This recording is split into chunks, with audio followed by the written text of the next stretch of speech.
એક વાર્તા સરસ મજાની કહેવાની છે કીડી અને કબૂતરની. બરાબર? કબૂતર કોણે કોણે જોયું છે? કબૂતર ક્યાં ઉડે?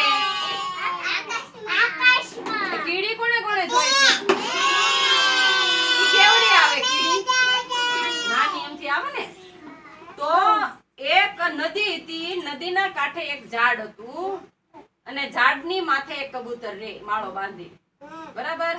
તો ઈ ડાળખી માથે કબૂતર બેઠું હતું અને કીડીબેન ન્યાસ તેના દરમાં રહેતા હતા. કીડીબેન તો કીડીબેન છે ને એક વખત પાણીમાં તણાતા આવતા હતા. ઈ જ કીડીબેન. બેસી જાવ નીચે.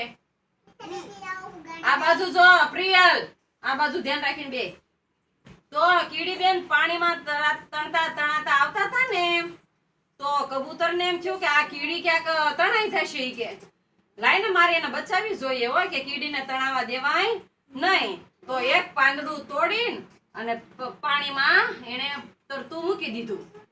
તો કીડીને એમ થયું કે ઓલું પાંદડું હાલ્યું આવે છે ને એના આધારે હું પાંદડા ઉપર વહી જઈશ અને હું બચી જઈશ ને હું કાંઠે નીકળી જઈશ. એવી રીતે એનો વિચાર આવ્યો. તો પછી તે પાંદડું તોડીને નાખ્યું હતું ને એની માથે કીડીબેન વહી આવ્યા અને કબૂતરભાઈ ઉપર બેઠા બેઠા જોતા હતા કે હું આ પાંદડું નાખીશ ને એટલે કીડી બચી જશે.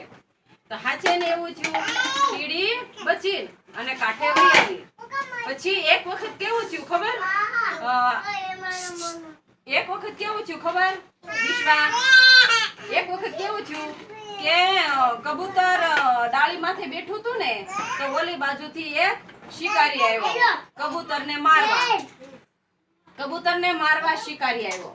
તો કીડી બધું જોતી હતી કે હમણાં કે મારા ભાઈબંધ આ દોસ્તને કબૂતરને હમણાં કીડી શિકારી એને મારી નાખશે.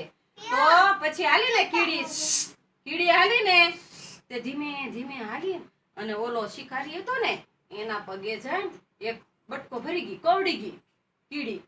કોને? શિકારીને પગે કીડી કવડી ગઈ ને તે જેવું એને તીર મારવા ગયો ને તો એવું એને પગે બટકું ભરી ગયું એટલે ઓલા શિકારીનું તીર હતું ને ઈ ચુકાઈ ગયું અને ઈ જમીન ઉપર વયું ગયું. કબૂતરને વાગ્યું નહીં એટલે કબૂતરે કીડીનો જીવ બચાવ્યો અને કીડીએ કબૂતરનો જીવ બચાવ્યો. એકાબીજાનો જીવ બચાવ્યો ને એટલે ઈ પાક્કા ભાઈબંધ બની ગયા. ઈ પાક્કા ભાઈબંધ હતા. એકાબીજાનો જીવ બચાવ્યો અને શિકારી કબૂતર ને મારવા ગયો તો તીર ચુકાઈ ગયો એટલે શિકારી નિરાશ થઈને ઘરે વયો ગયો અને અહીંયા કબૂતરનો જીવ બચી ગયો અને આ બાજુ કીડીનો જીવ બચી ગયો. અને આ બરાબર આવી રીતે સરસ મજાની વાર્તા તમે બધા સાંભળી ને?